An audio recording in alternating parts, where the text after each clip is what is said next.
Vamos abrir a Bíblia lá no Velho Testamento, 1 de Reis, capítulo 18, versículo 30 e 31. E esta é a segunda mensagem sobre o tema Restaurando o Altar do Senhor. A primeira mensagem foi quinta-feira à noite, não foi? A primeira foi quinta à noite. Hoje é a segunda. Se você negligenciou a presença ao culto quinta, compre a mensagem e ouça, mas não apaga a falta não, viu? O pecado já foi cometido. 1 de Reis, capítulo 18, versículo 30 em diante. Vou ler. Então Elias disse a todo o povo: chegai-vos a mim. E todo o povo se chegou a ele. Elias restaurou o altar do Senhor que estava em ruínas. Tomou 12 pedras, segundo o número das tribos dos filhos de Jacó, ao qual viera a palavra do Senhor dizendo: Israel será o teu nome. Quer dizer que Elias restaurou o altar do Senhor que estava em ruínas. Vamos orar para que o nosso Deus nos dê discernimento sobre essa palavra. Oremos ao Senhor Deus agora.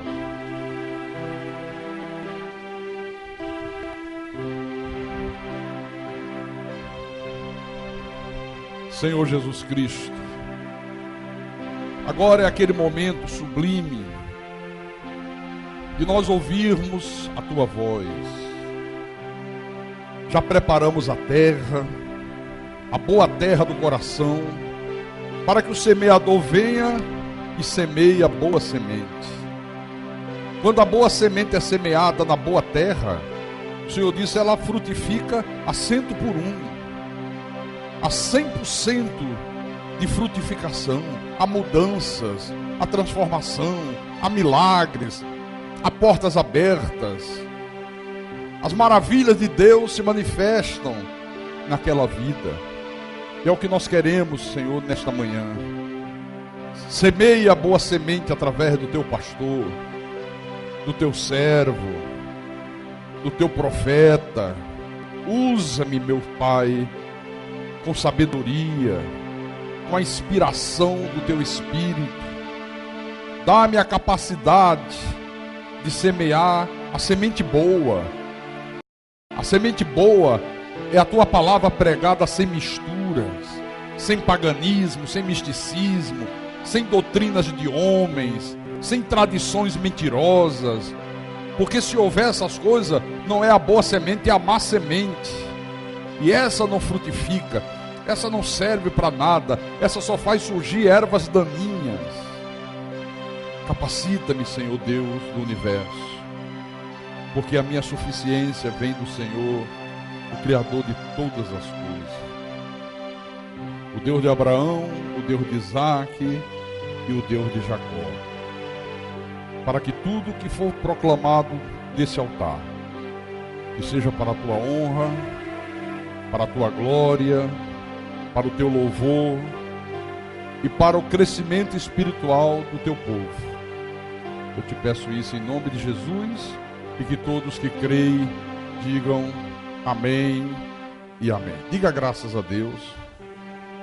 Meus irmãos amados, minhas irmãs em Cristo, o grande desafio entre o profeta Elias e os profetas de Baal, que aconteceu lá no alto do Monte Carmelo, aconteceu no momento de grande degradação moral e espiritual com a nação de Israel, com o povo de Israel. Eu disse aqui na quinta-feira à noite que depois da morte de Salomão, houve uma divisão em Israel, um problema político, e num espaço de 58 anos apenas, 7 reis se sucederam na direção do povo de Israel. Cada um desses reis mais ímpio do que o outro, cada um mais perverso, cada um mais idólatra, cada um mais incrédulo. Eles disseminaram na nação de Israel a idolatria, o paganismo, o misticismo tomou conta, estabeleceu o culto a Baal. Olha, o povo que cultuava o Deus de Abraão, agora cultua o Deus dos pagãos. Baal passou a ser Deus. Então esses reis perversos criaram o falso culto, estabeleceram falsos sacerdotes, trouxeram falsos ensinamentos, e toda a nação de Israel apostatou da fé. O que é apostatar da fé? É se desviar da verdade. Deixar de direcionar a tua fé para a verdade e direcionar a tua fé para mentiras. Nós temos que prestar muita atenção nisso. Eu disse isso aqui, estou repetindo hoje, porque ao longo dos séculos, ao longo da história da igreja, isso tem se repetido sempre. De vez em quando a gente vê o mesmo que aconteceu com Israel acontecer com a igreja. Nesse momento que nós estamos aqui reunidos, isso está acontecendo em muitos lugares do mundo, em muitas partes do planeta. Isso está acontecendo agora aqui no nosso país, no nosso Brasil. Pois bem, no tempo do profeta Elias, o desprezo a Deus, o desprezo à verdade, era uma coisa vivida da maneira mais descarada possível. É a mesma coisa nos dias de hoje. Nos últimos 60 anos, eu vou falar do Brasil, eu vou me ater ao nosso país.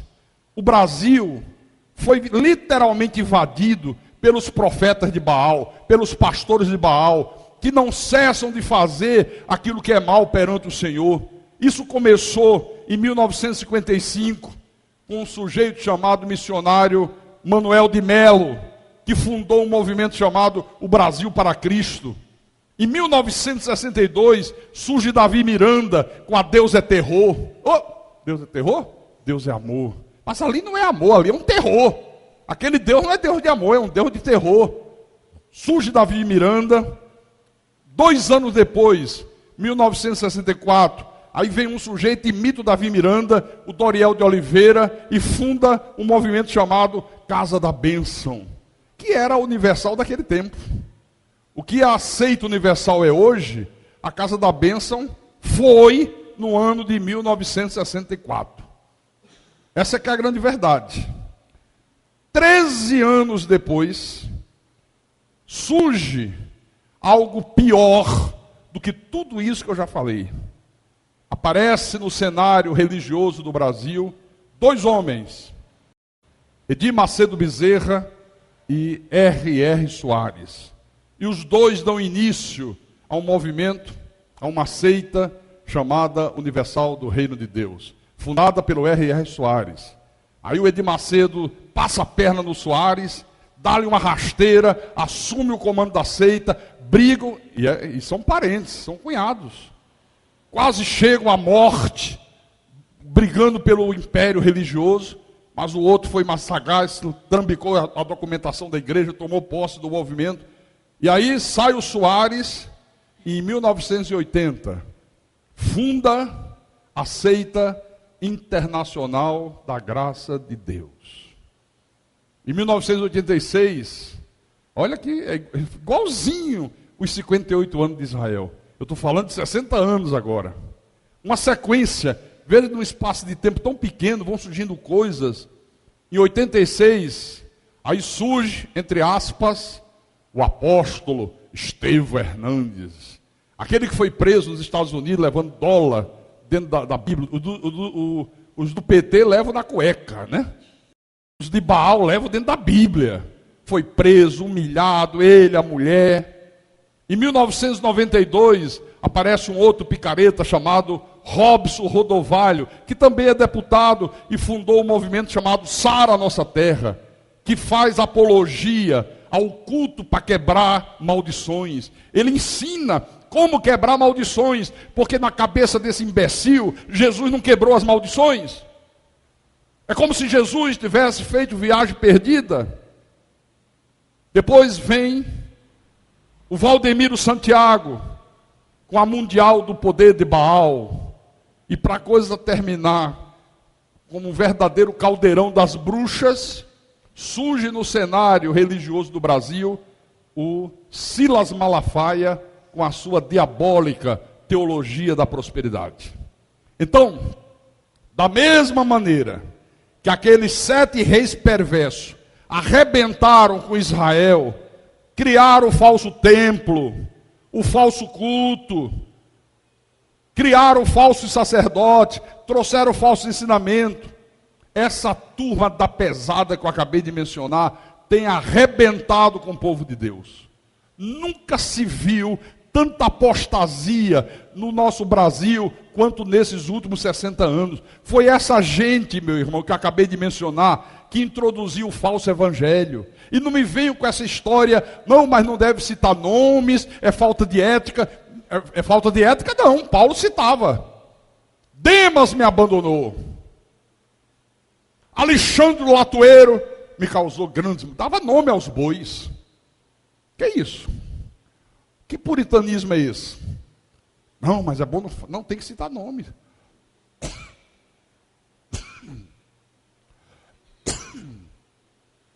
Tem que se dar nome aos bois. Foi essa gente que introduziu essa barbaridade de corrente de libertação, quando o Evangelho diz, em Colossenses 1,13, Ele nos libertou do império das trevas. Libertou ou vai libertar? Diga, libertou, ou vocês não creem nisso? Eu creio em nome de Jesus. Fogueira Santa, o movimento do G12, que é um movimento só para avisar, encher a igreja de gente, não importa se salvo, se não é salvo, se é convertido, se não é convertido, quer multidões para dar dinheiro, é a indústria da fé. Culto para buscar o Espírito Santo. Meu irmão, como é que diz que a pessoa tem que buscar o Espírito Santo? Eles ensinam assim, não, você vem, você aceita Jesus, você batiza nas águas, você começa a estudar a Bíblia, e você aos pouquinhos vai buscando o batismo com o Espírito Santo, até chegar um dia que o Senhor te batiza com o Espírito Santo. Onde está isso na Bíblia? Da pena do povo que vive nas mãos desses lobos vorazes, porque o batismo com o Espírito Santo, ele acontece no exato momento que você ouve a palavra da verdade, Efésios capítulo 1, versículo 13, o evangelho da vossa salvação, tendo nele também crido, foste selado com o Santo Espírito da promessa. O batismo com o Espírito Santo é automático. Paulo disse, ninguém pode dizer que Jesus é o Senhor, ninguém pode reconhecer Jesus como Deus, se o Espírito Santo não estiver nele. Diga glória a Deus. Eu conheço gente que vive há 30 anos nesses movimentos e diz assim, pastor, eu não sei o que é que acontece, que Deus até hoje não me batizou com o Espírito Santo. Você sabe o que é uma pessoa está 30 anos dentro de um lugar chamado igreja e dizerem para ela que ela não foi batizada com o Espírito Santo? Que maldade, que crueldade. Culto para quebrar maldições, objetos dito ungido. Ao invés de colocar a fé na palavra, a fé nas promessas, eu vejo as pessoas colocando a fé numa rosa, num sal grosso, num copo com água na frente do rádio, e o sujeito ainda mostra como se ele mandasse em Deus. Ó Espírito Santo, entra nessa água. E o Espírito Santo deve dizer, eu vou entrar, calma, não manda muito forte não que eu fico... Manda o Espírito Santo entrar no copo d'água. Traga a cueca do seu marido, que nós vamos ungir, e o seu marido vai ficar santo. Aí um som de mulher com cueca na mão. Não, eu estou falando alguma bobagem. Pessoa com vassoura na mão no meio da rua, o que é isso? É a vassoura de fogo. Vassoura de fogo. O bispo hoje ungiu, e quando eu chegar em casa, mandou varrer a casa, que tem fogo de Deus, vai tirar todo o mal de dentro de casa. Ao invés de cristianizar o povo, eles estão cretinizando o povo. Estão cretinizando o povo. Então hoje, a coisa é infinitamente pior do que quando estava no século XVI, com o catolicismo romano, quando veio a reforma protestante. No século XVI, o sistema havia se tornado todo o catolicismo romano. Idolatria, venda de indulgência, as bulas papais, Bíblia não valia, era só a voz do Papa, o Papa era Deus. Hoje está infinitamente pior.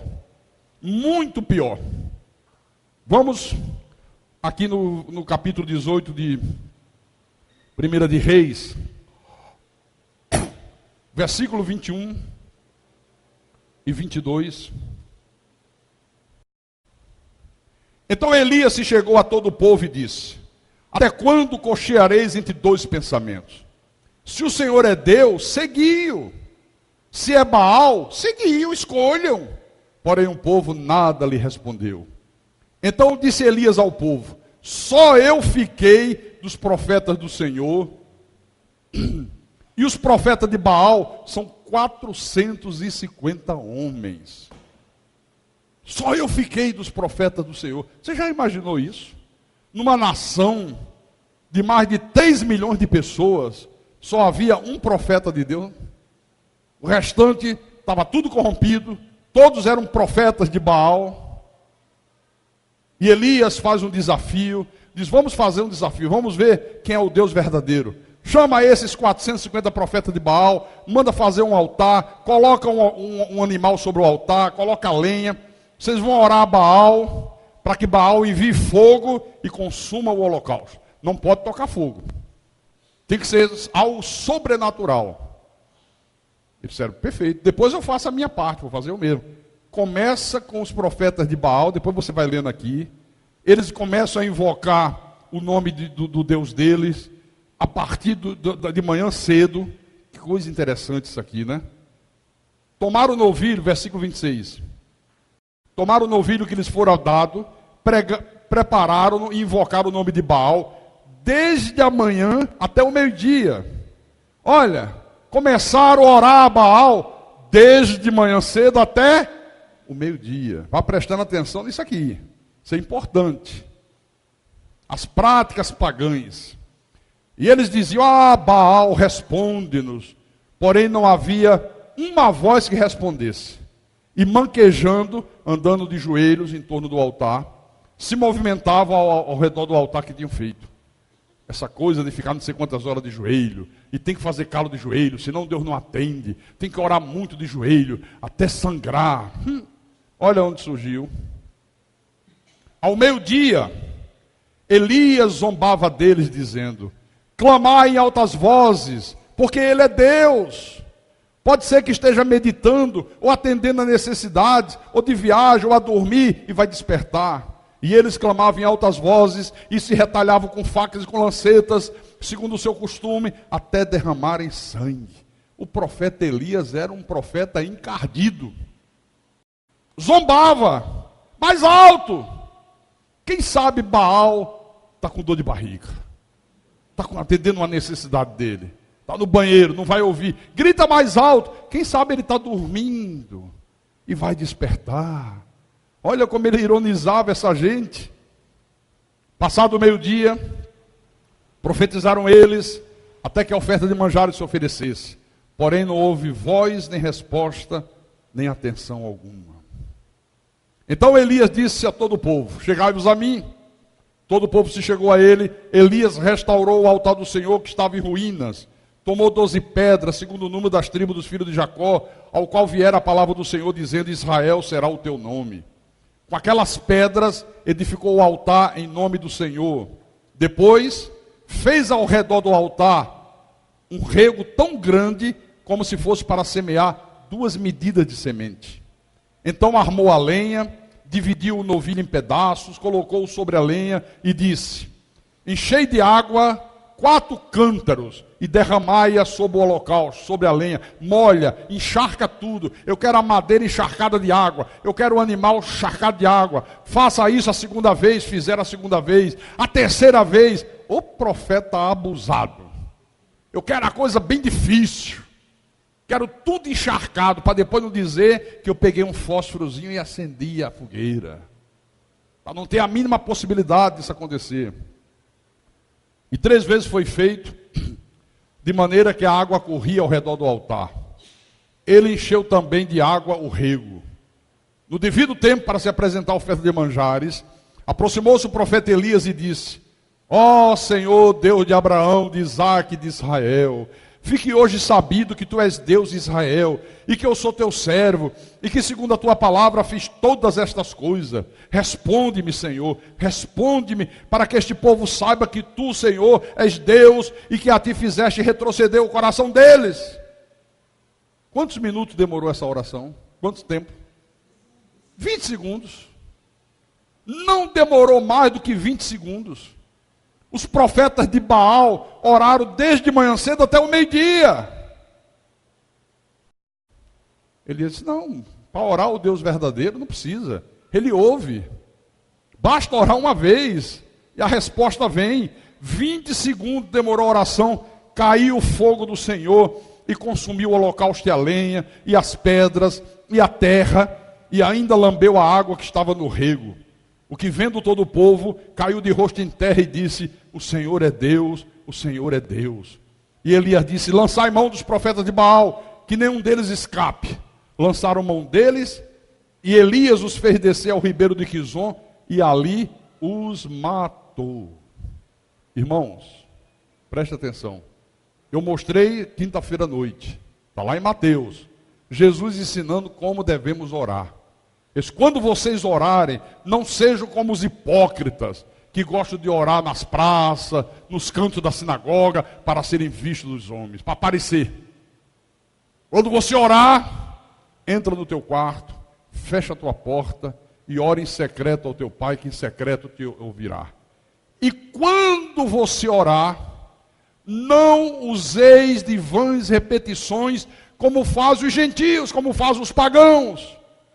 Essa coisa de círculo de oração, de meio-dia às 6 da tarde, de 8 da manhã a meio-dia, vigília não sei de quê, vigília não sei das quantas, vamos fazer uma vigília, vamos começar 10 da noite até 5 da manhã, isso não é bíblico. Está ali, está escrito, Jesus disse. Não façam como os pagãos, como os profetas de Baal fizeram. Deus, o vosso Pai, sabe do que vocês vão pedir antes que vocês peçam. Por isso que Elias disse, eu só preciso orar com fé, com certeza que ele orou. 20 segundos, oração objetiva, veio a resposta de Deus. Vocês estão entendendo isso? De onde é que surgiu essa coisa perversa? Quantas vezes eu fiz isso? Rapaz, dá para você imaginar quantas palavras tem que se repetir, você ficar sem parar de 10 da noite a 5 da manhã. Aí cansa, aí chama o outro. Aí passa o microfone para você respirar um pouquinho. Aí volta de novo. Quem já participou dessa loucura aqui? Levante a mão. É assim ou não é assim? Quem já foi num círculo de oração? Você sabe o que é orar de meio-dia às 6 da tarde? Quer dizer, aí Elias zombava, ore mais. Pode ser que o Deus de vocês esteja dormindo. Pode ser que ele esteja no banheiro. Quem sabe ele está de viagem, por isso que não ouve, apesar de vocês orarem tanto. Bom, todos nós sabemos que Deus atendeu a oração de Elias, o poder de Deus se manifestou, fogo caiu dos céus, consumiu o altar, consumiu o holocausto, tudo maravilhoso. Só tem um problema. Todo mundo espiritual, evangélico, católico, gosta demais de repetir essa oração de Elias. Mas apesar de repetir constantemente a oração de Elias, Deus não tem se manifestado como se manifestou no tempo do profeta. Por que isso, hein? Por que quase 100% do pessoal gosta de repetir essa oração de Elias, repete, mas não vê resposta de Deus? Sabe por quê? Porque as pessoas imitam a oração de Elias, repetem as mesmas palavras do profeta, só que isso apenas não funciona. O que as pessoas precisam fazer é imitar a postura de Elias, a coragem de Elias, a ousadia de Elias, a intrepidez de Elias, a fé de Elias, e isso as pessoas não querem. Não querem. Antes de orar, combater o mal. Disse, isso está errado, isso não é Deus, isso não tem nada a ver com a verdade divina, isso é falso, esse ensinamento de vocês é diabólico, o que vocês estão praticando não tem nada a ver com Deus. Primeira reação do profeta foi essa. Quem é que você vê hoje com intrepidez, coragem, fé, para combater o mal? Quando alguém se levanta para combater o mal, não é bom fazer isso, é bom ter paciência, Deus usa cada um como quer, aí começa a validar tudo. Começa a dizer que tudo está certo, que tudo é de Deus. Por isso que não vem Deus se manifestar, não vem resposta dos céus. No versículo 30, diz que Elias restaurou o altar do Senhor que estava em ruínas. As pessoas estavam divididas, cocheavam entre dois pensamentos. É a mesma coisa hoje. O altar do Senhor está em ruínas. A verdade da Bíblia foi jogada na lata do lixo. A idolatria reina, meus irmãos. Os falsos pastores dominam no comando da religião organizada pelos homens. É a mesma coisa. O povo cocheia. Na época de Elias era entre dois pensamentos. Entre Baal e Deus. Quem é o verdadeiro? Quem a gente segue? Segue o Senhor, o Deus de Abraão, Isaac e Jacó? Ou segue Baal, o Deus de Acabe, o Deus de Jezabel? Hoje, o povo está dividido entre vários pensamentos. É corrente, ou é fogueira santa, é sal na cabeça, é enxofre, é a rosa do diabo, é não sei o que, é cair pelo poder de Deus, é culto para quebrar maldição, é culto para buscar o Espírito Santo, é batismo na água, é batismo na água salgada, é batismo no rio, é no batistério. Uma verdadeira loucura. Ninguém sabe o que fazer. O cenário é o mesmo, só se passaram séculos. O ministério da Igreja Cristo é Vida foi levantado por Deus no mesmo espírito de Elias para restaurar o altar do Senhor. Aqui nessa igreja, nós cremos. Glorifica a Deus com palmas.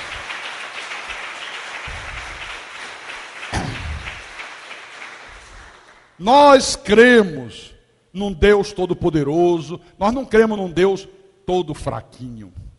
Porque eu ouço a pastorzada de Baal dizer assim: o diabo está levando vantagem. O diabo todos os dias tem jogado muitos filhos de Deus no inferno. Que conversa é essa? Quando que um filho de Deus vai para o inferno? Nenhum filho de Deus se perde, meu irmão. Se um só se perdesse, ele não seria o todo-poderoso, ele seria o todo fraquinho. Jesus não seria o bom pastor, ele seria o mau pastor. Ele disse: eu ponho as 99 no aprisco e vou em busca da que se perdeu até encontrá-la. Qual é o número dos salvos? 100%. Como é que abre a boca para dizer que o diabo tem levado vantagem? Aquele que é de Deus, o maligno, não lhe pode tocar. Então nós cremos num Deus todo-poderoso, num Deus soberano, num Deus que está no controle de todas as coisas. Porque os de Baal, eles preferem um Deus fraco, que eles mandam nesse Deus, um Deus com D minúsculo, com livre-arbítrio.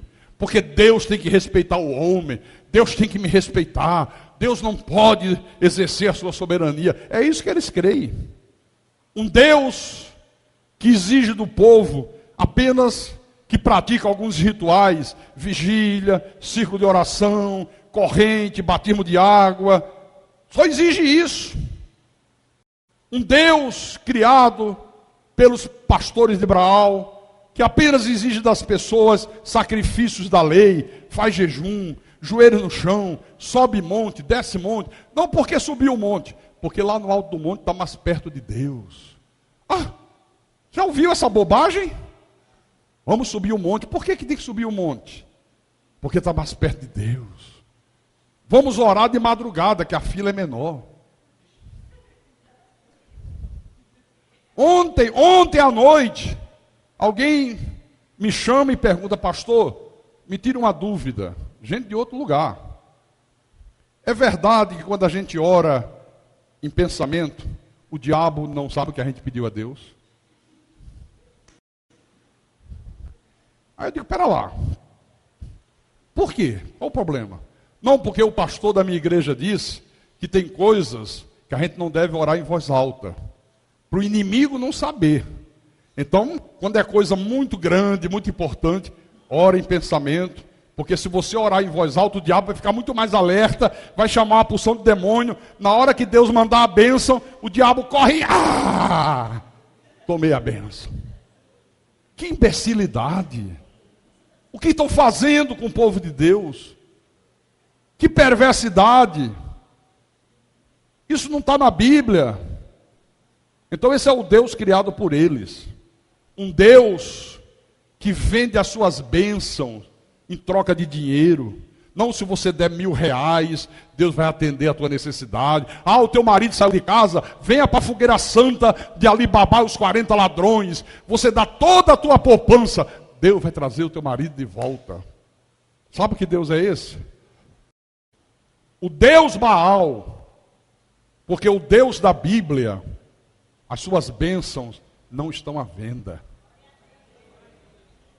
Tudo que você necessita para a tua vida, tudo que eu necessito, Deus nos concede somente mediante a nossa fé, pelo seu amor, pela sua bondade e pela sua misericórdia.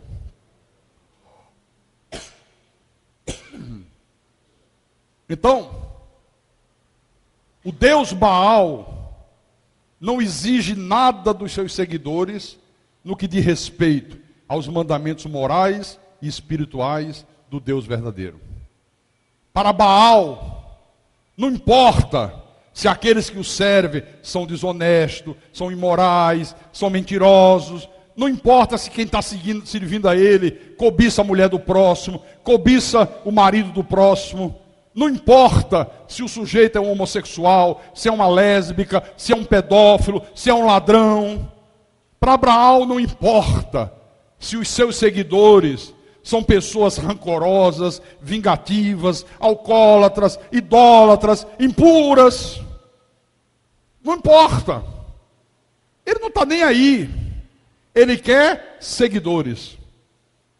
Então a verdade é essa: para os de Baal, nada importa. E por tudo isso, eu quero chamar a atenção dos irmãos para o fato, meu irmão, muito importante. A igreja, como corpo de Cristo, como corpo místico do Senhor, já restaurou o altar está restaurado. Mas é preciso que cada um de nós restaure o altar do Senhor, está dentro do nosso coração. Há muita gente com o altar do Senhor que está no coração em ruínas.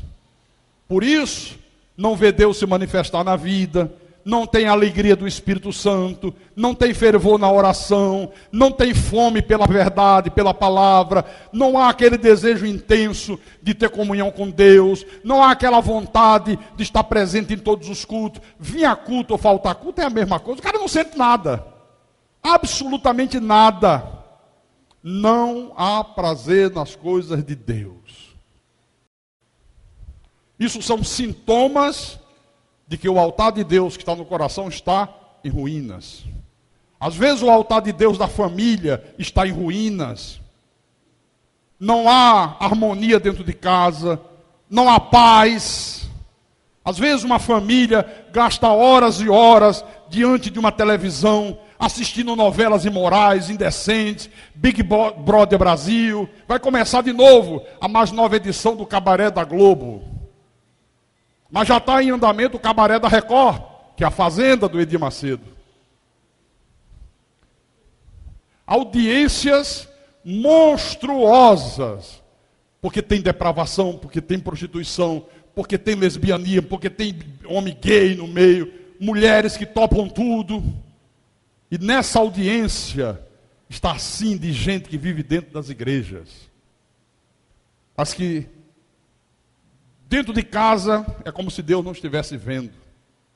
Gasta-se horas e horas numa internet, fofocando, mandando beijinho para um, beijinho para outro, fazendo sabe lá o quê, mas não se gasta tempo para a leitura da Bíblia, não se gasta tempo para a meditação na palavra. Quando o altar do Senhor está em ruínas, não há fervor no louvor, o louvor é frio. Isso começa pelo grupo de louvor. Se o altar está em ruína, é uma coisa sem vida, é uma coisa sem sal, não consegue ter sentimento no que está cantando para Deus. Não há quebrantamento, não há zelo pela santidade, não há amor pelas almas. Pelo contrário, há um esfriamento generalizado. Aí a pessoa vai enfraquecendo, o pecado vai pouco a pouco se instalando, daqui a pouco arrasta a pessoa para adultério, para prostituição, arrasta para viver uma vida de impureza, de cobiça, de mentira, de hipocrisia. É o que nós temos visto. Quantos você conhece que um dia pareciam estar a 300 por hora, hoje estão devagar, quase parando, se já não pararam? Aí diz assim: eu perdi o entusiasmo, eu acho que eu sou filho do diabo. Então deve ser, se você próprio acha. Se você mesmo está achando. Eu tenho mais de 20 anos pregando essa verdade. O Evangelho da Graça de Deus. Nunca teve um dia que eu perdesse o entusiasmo. Nunca teve um dia que eu desanimasse. E olha que as minhas lutas têm sido grandes. Que conversa é essa de desanimar? Então tem pecado na tua vida. Tem coisa errada na tua vida. Então, é preciso restaurar o altar do Senhor dentro do nosso coração. Tira essa programação suja da televisão da tua casa. Não é essa bobeira de não pode ter televisão. Pode. Televisão tem coisas ótimas. Tem coisas maravilhosas. Tem bons filmes. Tem bons programas, boas entrevistas, bons noticiários. Agora tem uma coisa chamada controle remoto. Quando entrar o que não presta, você, isso aqui não é para mim. Tira a programação suja da televisão. Não deixe músicas imorais tocar no teu aparelho de som. Nem em casa, nem no automóvel, lugar nenhum.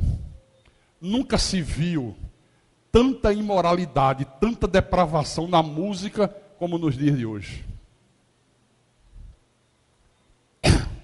Aqui no Nordeste, então, meu irmão, olha, é uma calamidade.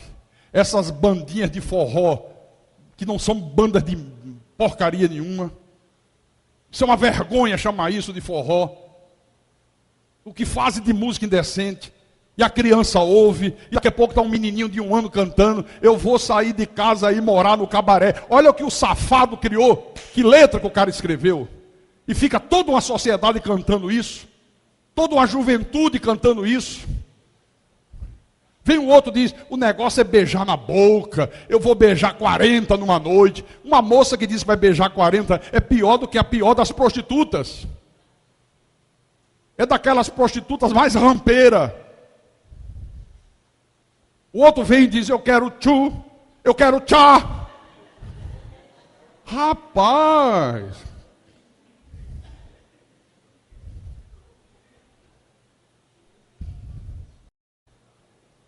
Não basta ser incrédulo, é preciso ser imoral. É preciso ser indecente. Que diferença. Que diferença. Porque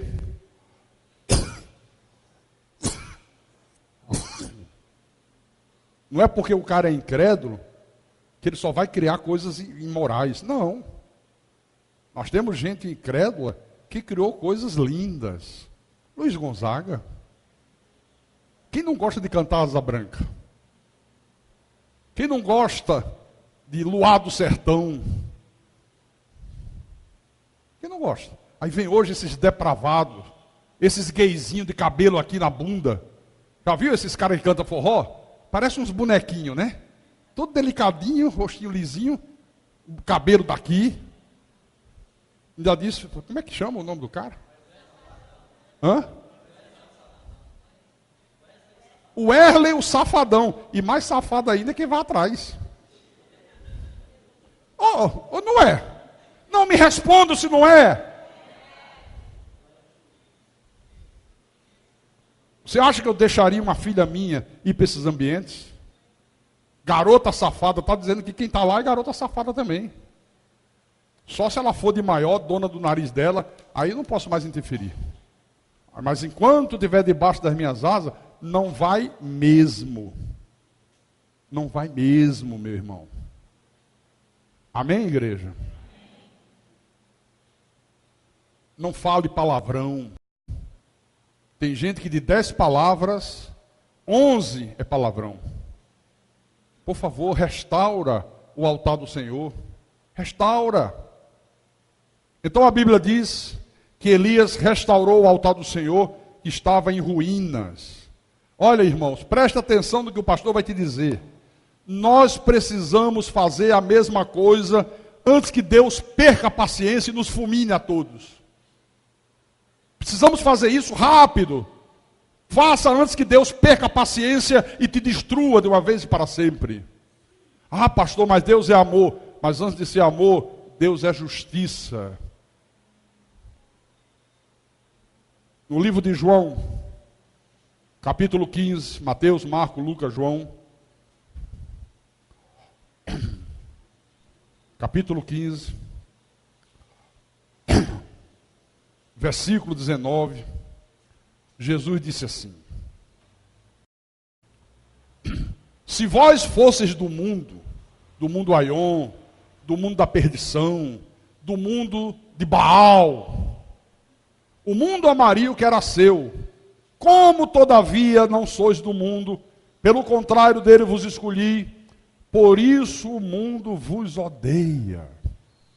Agora vire a página no capítulo 17, versículo 14 em diante. Eu lhes tenho dado a tua palavra e o mundo os odiou, porque eles não são do mundo, como também eu não sou.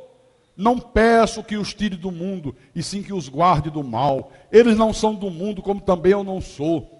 Santifica-os na verdade, a tua palavra é a verdade. Sabe o que é que a igreja entende hoje, porque é ensinada pelos pastores de Baal? Que o que santifica é jejum.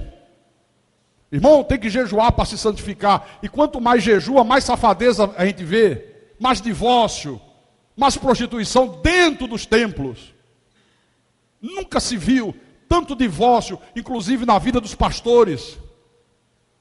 E os que mais jejuam são os mais sem vergonhas. Nunca viu tanta imoralidade, nunca viu tanto desamor, nunca viu tanto ódio. Não é jejum que santifica, o que santifica é a verdade. Quanto mais você conhece a verdade, quanto mais você ouve a verdade, mais a verdade vai santificando você em nome de Jesus. A tua palavra é a verdade. Assim como tu me enviastes ao mundo, também eu os enviei ao mundo. E a favor deles eu me santifico a mim mesmo, para que eles também sejam santificados na verdade. Presta atenção. Quando Deus nos escolheu para sermos o seu povo, os seus filhos, a sua igreja, olha, irmãos, o objetivo de Deus foi que a gente vivesse um tipo de vida totalmente diferente do tipo de vida vivido pela sociedade ímpia lá fora. Esse foi o objetivo. O Senhor Jesus tinha tanta certeza que nós iríamos viver um tipo de vida diferente dessa sociedade depravada, que ele disse, olha, a sociedade vai odiar vocês. Eles vão sentir ódio de vocês. Quando você é um homem íntegro, os teus colegas de trabalho depravados não gostam de você.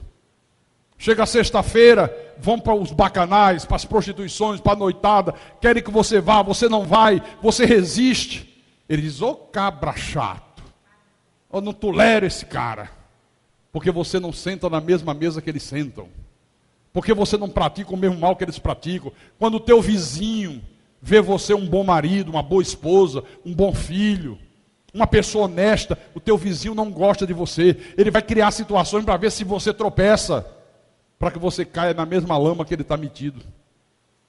Então, a nossa maneira de viver tem que ser diferente do ímpio. A nossa maneira de pensar, a nossa maneira de falar, a nossa maneira de negociar, a nossa maneira de se divertir, de namorar, de se vestir, a nossa maneira de crer, a nossa maneira de servir a Deus, tem que ser diferente dos de Baal. Pastor, o senhor falou até na maneira de namorar? Sim. Você já viu como são os namoros de hoje? A moça paquera o rapaz paquera a moça, 3 da tarde. 3h10 já estão saindo para o motel. Uma jovem hoje, com seus 12 anos, 13 anos, entrando na adolescência, abrir a boca e dizer que é virgem é motivo de chacota. no colégio, as coleguinhas não acreditam. Você com 12 anos, você ainda é virgem. Não, engana que eu gosto. Não, você não está falando a verdade. Eu desde os 8 que já era. Vocês estão pensando que eu estou fazendo piada? Vá ver os índices de crianças com 8, 9, 10 anos grávidas. Isso é sério. Vê o namoro de um rapaz e uma moça ímpio. Só falta um entrar dentro do outro, meu irmão. Um cristão não namora assim, tem respeito. Se a moça deixar você pegar na mão dela, já dê glória a Deus por isso. É o suficiente. Tem respeito, tem amor, tem carinho. Hoje o cara pega onde só o ginecologista pega. Ele também pega. É uma indecência. É uma indecência. Então, na realidade, Deus espera que cada um de nós sejamos sal da terra, sejamos luz do mundo. Jesus disse isso em Mateus capítulo 5, versículo 13. Vós sois o sal da terra. Vocês são o sal da terra. No versículo 14 ele diz: vocês são a luz do mundo. O que é que significa ser sal da terra, ser luz do mundo? Significa ser exemplo. Você tem que ser modelo para essa sociedade podre. Você tem que ser o padrão da tua família. Só pode ser sal da terra e luz do mundo quem nasceu de novo. Quem tem compromisso com Deus, quem tem compromisso com a verdade, quem tem paixão pelas almas, quem tem paixão pela palavra. Se não tiver isso, meu irmão, você não vai ser luz de nada, você não vai ser sal de nada. Você tem sido modelo para a tua casa? Os teus filhos podem olhar para você e dizer: eu quero ser um marido, quando eu me casar, como meu pai é. A tua filha pode olhar para você e dizer: eu quero respeitar o meu marido, como a minha mãe respeita meu pai. Pode? Eu quero ter o mesmo exemplo de conduta do meu pai. Eu quero criar os meus filhos como meu pai me criou. Eu quero ser um homem íntegro. Eu quero ser verdadeiro, eu não quero mentir. Eu não quero ser um homem de muitas mulheres. Eu não quero ser um hipócrita, eu não quero ser um discipulado, um dissimulado. Pode? No tempo de Jeroboão foi um daqueles 7 reis que destruiu Israel. Foi o primeiro, aliás, né? Naquele tempo, Deus levantou o profeta Amós para mostrar ao povo de Israel que ele, Deus, não estava nada satisfeito com o que ele estava vendo acontecendo em Israel. E Deus disse: Amós, vai lá, diz que eu não estou nada satisfeito e diz que eu vou enviar disciplina feroz sobre esse povo. Precisamos voltar a enxergar Deus como um Deus que disciplina, como um Deus que anuncia juízo. Abra lá no livro de Amós, capítulo 1. Amós, capítulo 1, versículo 1 e 2. Está no Velho Testamento, hein? Não é no Novo, não. Tem gente que tem 50 anos de crente e não sabe nem que tem Amós na Bíblia. Onde é que tem? Isso é na Bíblia. A Bíblia desse pastor Carlos é muito estranha, viu? Tem Amós. Não, a tua também tem, é que nunca mandaram você ler. Você passou a vida inteira lendo Mateus, Marcos, Lucas e João, só lendo os milagres que Jesus realizou e mais nada. Encontraram? Amós capítulo 1, versículo 1 e 2. Palavras que em visão vieram a Amós, que era entre os pastores de Tecoa, a respeito de Israel, nos dias de Uzia, rei de Judá, e nos dias de Jeroboão, filho de Joás, rei de Israel, 2 anos antes do terremoto. Ele disse: o Senhor rugirá de Sião, e de Jerusalém fará ouvir a sua voz. Os prados dos pastores estarão de luto, e secar-se-á o cimo do Carmelo. Olha, anunciou juízo de Deus. Vai vir um terremoto. Deus vai vir com o furor de um terremoto. Vai morrer gente, vai destruir gente, vai acabar com a vida de muita gente. No capítulo 2, versículo 11...